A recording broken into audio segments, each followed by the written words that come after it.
Good afternoon, and welcome to Pennsylvania, Mr. President. My name is Mike Fiore, and I'm a senior line worker from Duquesne Light and a proud member of the International Brotherhood of Electrical Workers, Local 29, right here in Pittsburgh. From day one of this pandemic, me and my co-workers have been on the front lines. It's my job. There's no working from home. We've kept the lights on and the power running to communities throughout Western Pennsylvania. Every day I deal with our electrical grid, so I know how critical infrastructure is to our communities. That's why I'm so excited about Joe Biden's Build Back Better plan. Nearly everyone agrees that we need to modernize our roads, bridges, power grids, airports, and railroads. That we need to invest in new energy technologies and American-made manufacturing. But what President Biden is proposing isn't just an investment in infrastructure, it's an investment in good union jobs. It's an investment in good schools and strong communities. It is an investment in the future of so many forgotten paths in America. My brother teaches at Pine Richland High School in Gibsonia, just north of here, the same high school we both went to. The kind of investment Joe Biden is talking about would mean so much to his school and to his students, both now and in the years to come. For example, President Biden proposes a massive expansion of high-speed broadband, and that's critical to the health of so many small towns in this area. I've got 2 little kids at home myself, and I don't want to see them leave the area or even the state to find opportunities. The Build Back Better plan is directed at communities like mine. It's about opening up opportunities, revitalizing local businesses, and creating jobs. For decades, Pennsylvania was a global leader in manufacturing and good union jobs. It can be that way again, as President Biden has a solid plan to make that happen. I also don't want my kids growing up in a world where the threat of climate change hangs over their heads. That means investing in electrical vehicle charging infrastructures and all forms of clean power technology so we can slash carbon emissions and create tens of thousands of green energy jobs. Union jobs. And that's exactly what President Biden is proposing. Here's another reason I'm so excited about this. I'm 100% a union guy. It is in my blood. The union changed my life, and it gave me opportunities I could never have dreamed of. Being a line worker isn't always easy, but thanks to my union, I enjoy a great paycheck, strong health and retirement benefits, and a voice on the job. Here's who else is a union guy, Joe Biden, and he said again and again, unions built the middle class. That's why his plan supports collective bargaining rights. It supports a living wage and making sure the taxpayer money goes to supporting American-made manufacturing. The men and women of the IBEW are ready to get to work, rebuilding our infrastructure, retooling our plants, and revitalizing our communities and the middle class. We're ready to build America back better. So it is my pleasure and it is my honor to introduce the President of the United States, Joe Biden.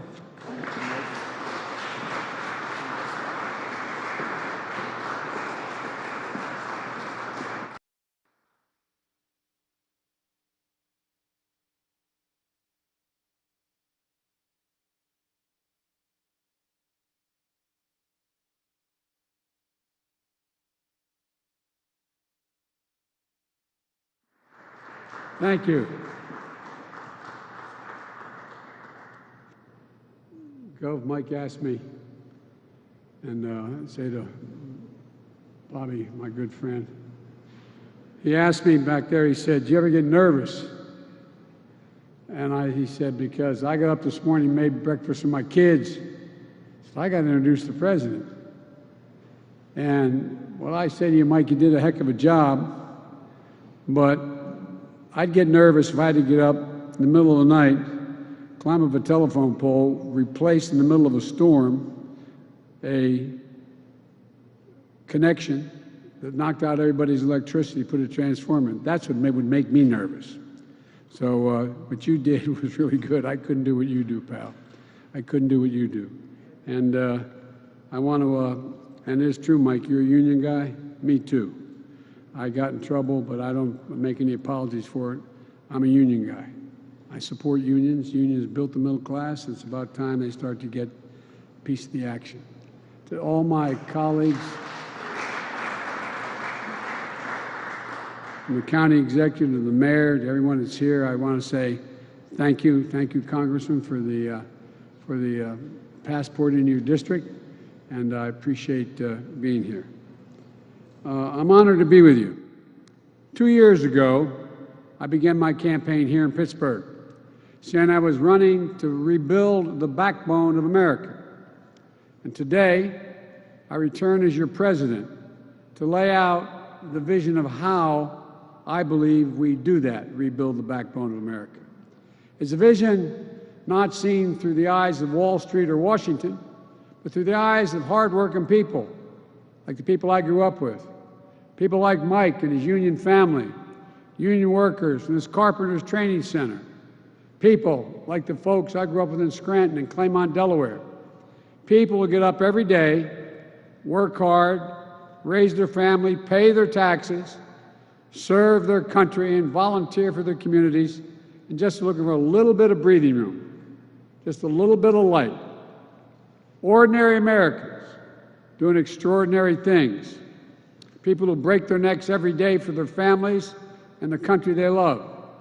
A country that, in fact, which on the day I was elected was in extreme distress, with the virus on a deadly rampage that has now killed over 500, I carry it in my pocket every day. I have the list of exactly how many have died. 547,296 Americans dead from the virus. More than all the people killed in World War I, World War II, the Vietnam War, 9/11. 547,296 Americans. And an economy that left millions out of work and created so much anxiety. That's why I moved so quickly to pass the American Rescue Plan with the help of my friends here in the Congress. I really mean that. It didn't pass by a whole lot, but with the leadership of Connor and Bobby and the Mayor, you got it done. Because it was an emergency. We needed to act to save jobs, to save businesses, to save lives. And that's what we did. We're beginning to see the results. We're on our way to having given 200 million vaccination shots in the first 100 days of my presidency. When I said I'd get 100 million done, people thought it was a significant exaggeration. We're going to get 200 million done, twice the original goal, because of all the help of all of you.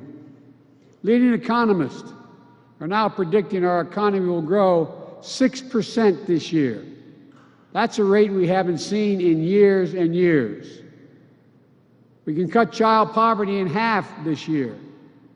With the American Rescue Plan, we're meeting immediate emergencies. Now it's time to rebuild. Even before the crisis we're now facing, those at the very top in America were doing very well, which is fine. They were doing great. But everyone else was falling behind. The pandemic only made the division so much worse and more obvious.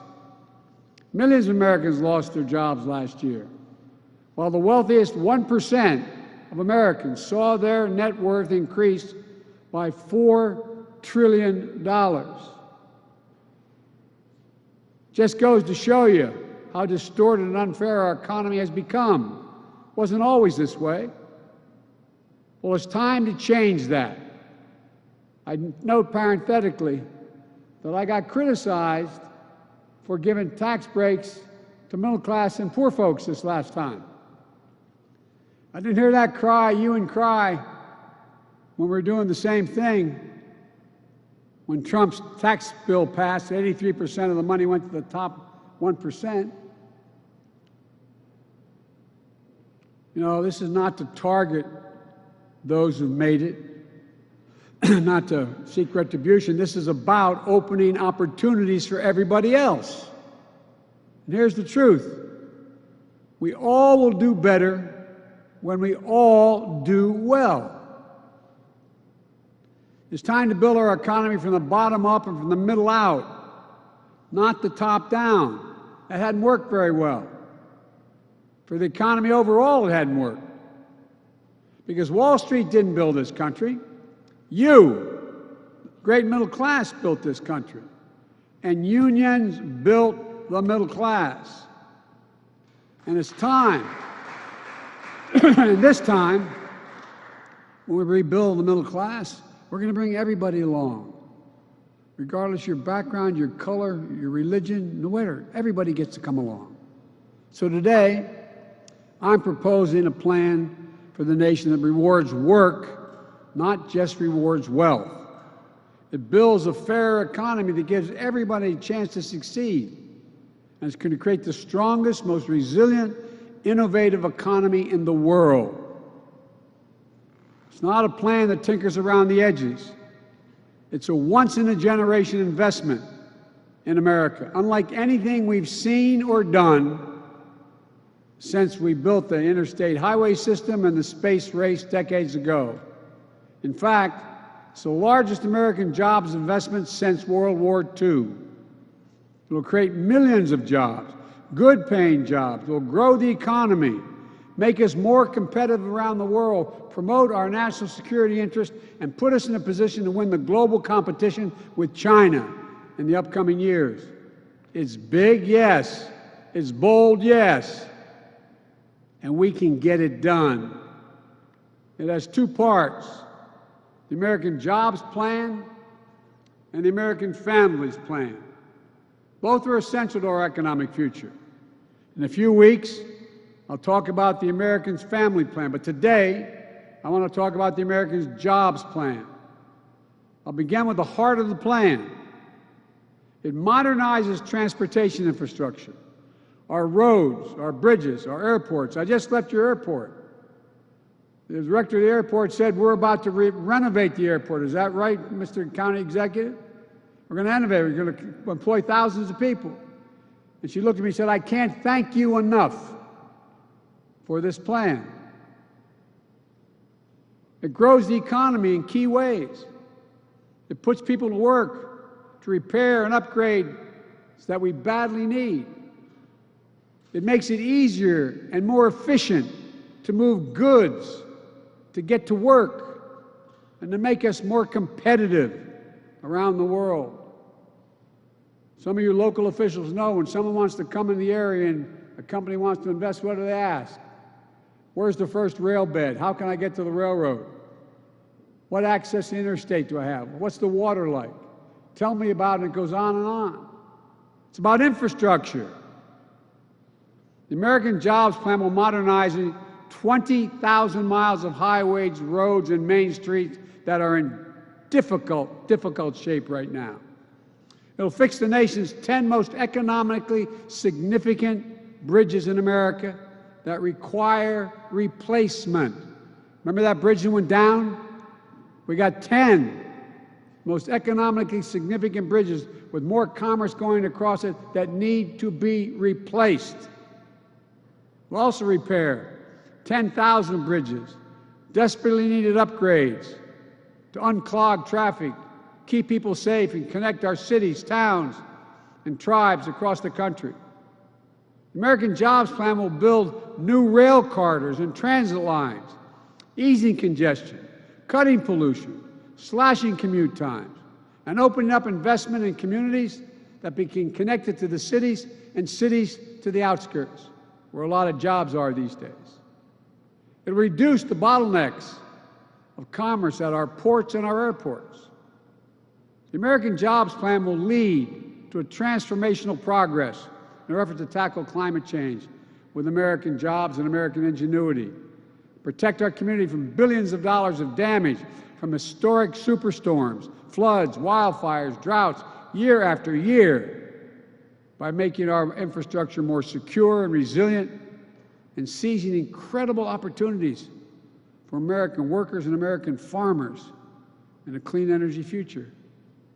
Skilled workers, like one we just heard from, building a nationwide network of 500,000 charging stations, creating good-paying jobs by leading the world in the manufacturing and export of clean electric cars and trucks. We're going to provide tax incentives and point-of-sale rebates to help all American families afford clean vehicles of the future.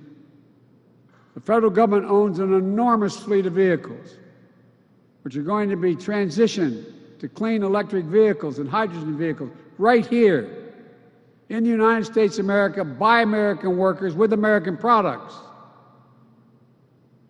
When we make all of these investments, we're going to make sure, as the executive order I signed early on, that we buy American. That means investing in American-based companies and American workers. Not a contract will go out that I control that will not go to a company that is an American company with American products all the way down the line and American workers. And we'll buy the goods we need from all of America, communities that have historically been left out of these investments. Black, Latino, Asian American, Native Americans, rural, small businesses, entrepreneurs across the country. Look, today, up to 10 million homes in America and more than 400,000 schools and child care centers have pipes where they get their water from, pipes that are lead-based pipes, including pipes for drinking water. According to scientists, there is simply no safe exposure to lead for a child. Lead can slow development, problems. American Jobs Plan will put plumbers and pipe fitters to work, replacing 100% of the nation's lead pipes and service lines. So every American, every child can turn on a faucet of our fountain and drink clean water.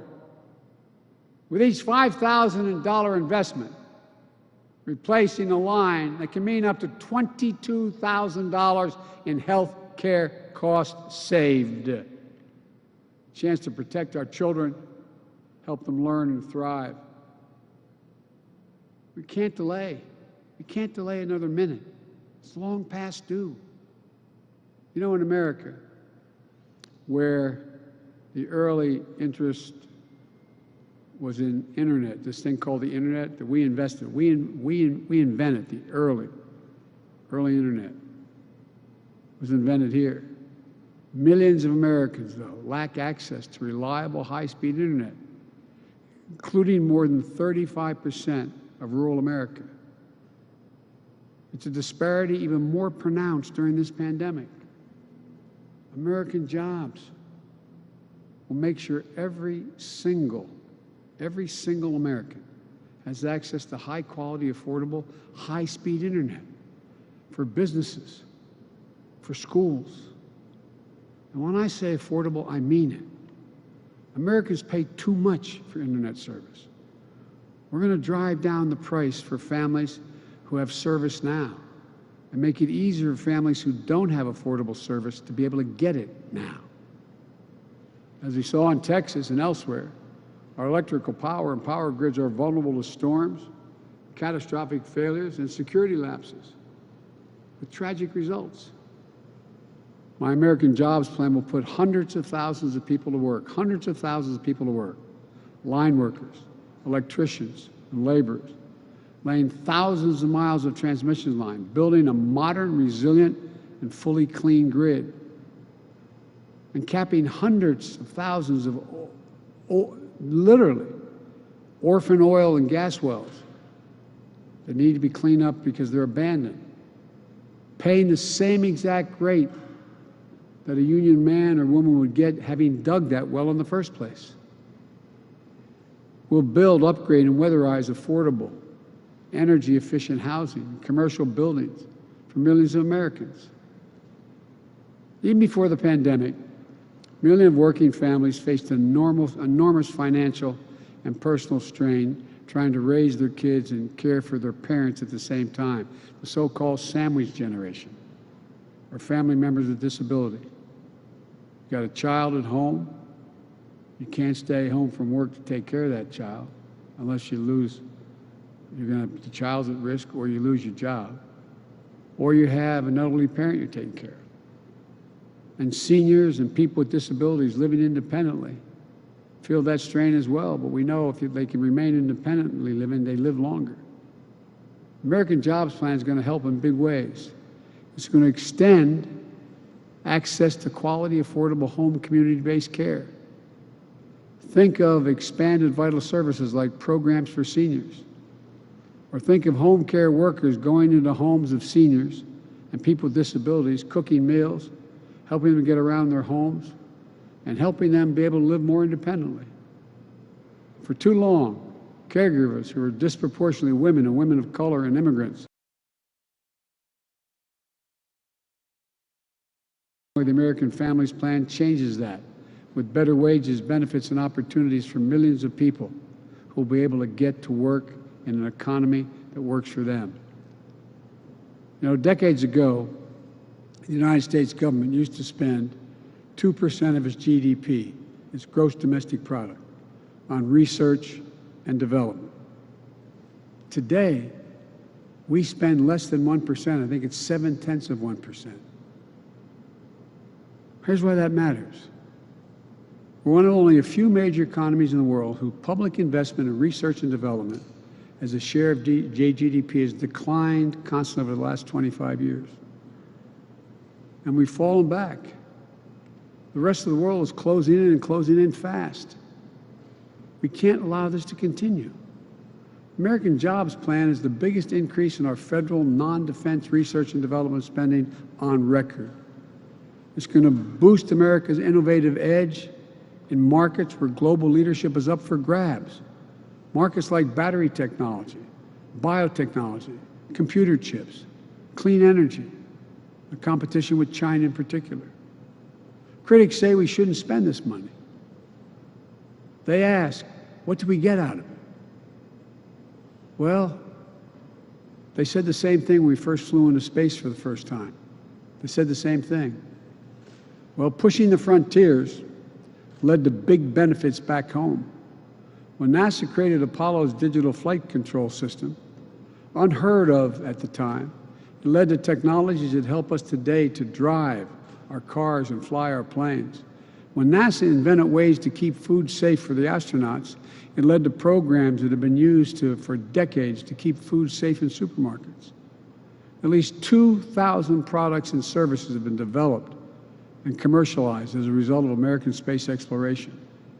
GPS has helped us find each other.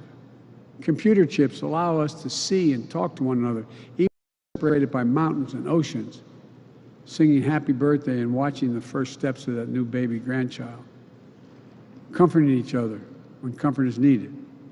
Think about what it means to you and your loved ones. We just have to imagine again.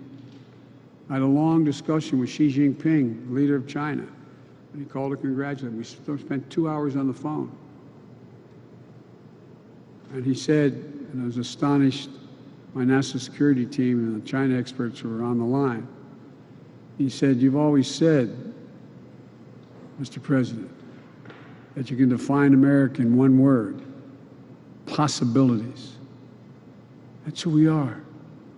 In America, anything's possible. Like what we did with vaccines a decade ago, that laid the foundation for COVID-19 vaccines we have today. Like we did when the interstate highway system that transformed the way we traveled, lived, worked, and developed. Americans could visit relatives anywhere in the country with just a family station wagon. Business here in Pittsburgh could load up a truck, get a product to Portland or Phoenix. To this day, about a quarter of all the miles Americans drive each year on one of those very original highways. Imagine what we can do, what's within our reach if we modernize those highways. You and your family could travel coast to coast without a single tank of gas on board a high-speed train. We can connect high-speed, affordable, reliable internet wherever you live. Imagine knowing that you are handing your children and grandchildren a country that will lead the world in producing clean energy technology and will need to address one of the biggest threats of our time. That's what we'll do. Altogether, along with the American Rescue Plan, the proposal I put forward will create millions of jobs estimated by some Wall Street outfits over 18 million jobs over 4 years. Good paying jobs. It also works to level the playing field, empower workers, and ensure that the new jobs are good jobs that you can raise a family on, and ensure free and fair choice to organize and bargain collectively. That's why my plan asks Congress to pass the Protecting the Right to Organize Act, the PRO Act, and send it to my desk. This plan is important, not only for what and how it builds, but it's also important to where we build. It includes everyone, regardless of your race or your zip code. Too often, economic growth and recovery is concentrated on the coast. Too often, investments have failed to meet the needs of marginalized communities left behind. There is talent innovation everywhere. And this plan connects that talent through cities, small towns, rural communities, through our businesses and our universities, through our entrepreneurs, union workers, all across America. We have to move now. Because I'm convinced that if we act now, in 50 years, people are going to look back and say, this was the moment that America won the future. What I'm proposing is a one-time capital investment of roughly $2 trillion in America's future, spread largely over 8 years. It will generate historic job growth, historic economic growth, help businesses to compete internationally, create more revenue as well. They're among the highest value investments we can make in the nation, investing in our infrastructure. But put another way, failing to make these investments adds to our debt and effectively puts our children at a disadvantage relative to our competitors. That's what crumbling infrastructure does. And our infrastructure is crumbling. We rank 13th in the world. What's more, it heightens our vulnerability to and attracts our adversaries to compete in ways that they haven't up to now. And our adversaries are worried about us building this critical infrastructure. Put simply, these are investments we have to make. We can afford to make them. Or put another, we can't afford not to. So how do we pay for it? I spoke to the majority leader, I guess he's no longer the majority leader. He has been for a long time. I spoke to the Republican leader about the plan. Everybody's for doing something on infrastructure. Why haven't we done it? Well, no one wants to pay for it. Less than 4 years ago, as I said, the Congress passed a tax cut of $2 trillion, increasing the national debt $2 trillion. It didn't meet virtually any of the predictions it would in terms of growing the economy. Overwhelmingly, the benefits of that tax package went to the wealthiest Americans. It even included new investments that would profit by shifting profits and jobs overseas if you're a corporation. It was bad for American competitiveness, deeply unfair to the middle-class families, and wrong for our future. So here's what I do. I start with one rule. No one, we say it again, no one making under $400,000 will see their federal taxes go up, period. This is not about penalizing anyone. I have nothing against millionaires and billionaires. I believe American capitalism. I want everyone to do well. But here's the deal. Right now, a middle-class couple, a firefighter and a teacher, with 2 kids making a combined salary of, say, $110,000, $120,000 a year, pays 22 cents for each additional dollar they earn in federal income tax. But a multinational corporation that builds a factory abroad, brings it home and sells it, they pay nothing at all. We're going to raise the corporate tax. It was 35%, which is too high. We all agreed 5 years ago it should go down to 28%, but they reduced it to 21%. We're going to raise it back to up to 28%. No one should be able to complain about that.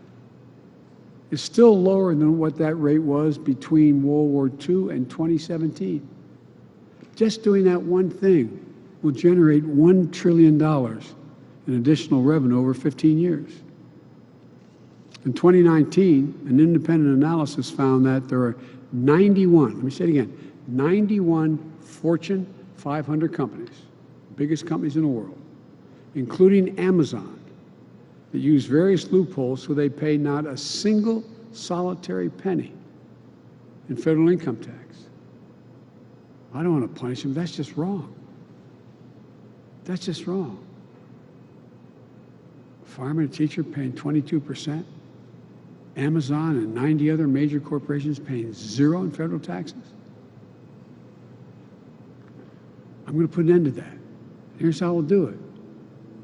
We're establishing a global minimum tax for U.S. corporations at 21%.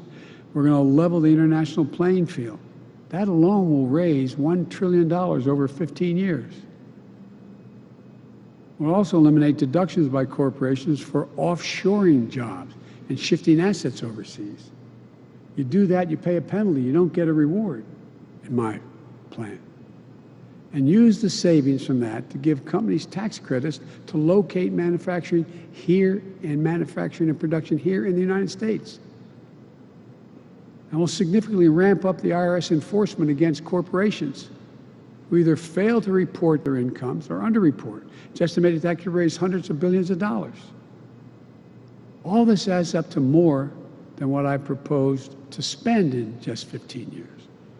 It's honest, it's fiscally responsible, and by the way, as the experts will tell you, it reduces the debt, the federal debt over the long haul. But let me be clear. These are my ideas on how to pay for this plan. If others have additional ideas, let them come forward. I'm open to other ideas so long as they do not impose any tax increase on people making less than $400,000. Let me close with this. Historically, infrastructure had been a bipartisan undertaking, many times led by Republicans. It was Abraham Lincoln who built the Transcontinental Railroad.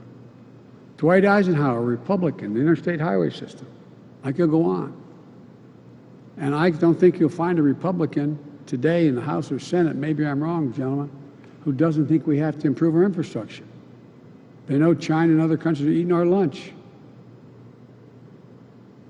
So there's no reason why it can't be bipartisan again. The divisions of the moment shouldn't stop us from doing the right thing for the future. I'm going to bring Republicans into the Oval Office, listen to them, what they have to say, and be open to other ideas. We'll have a good faith negotiation with any Republican who wants to help get this done. But we have to get it done. I truly believe we're in a moment where history is going to look back on this time as a fundamental choice having been made between democracies and autocracies. You know, there's a lot of autocrats in the world who think the reason why they're going to win is democracies can't reach consensus any longer. Autocracies do. That's what competition between America and China and the rest of the world is all about. It's a basic question. Can democracies still deliver for their people? Can they get a majority? I believe we can. I believe we must. Delivering for the American people is what the American Rescue Plan was all about. And it's been overwhelmingly popular when I wrote it. Everybody said I had no bipartisan support. We're overwhelming bipartisan support with Republican, registered Republican voters. And ask around.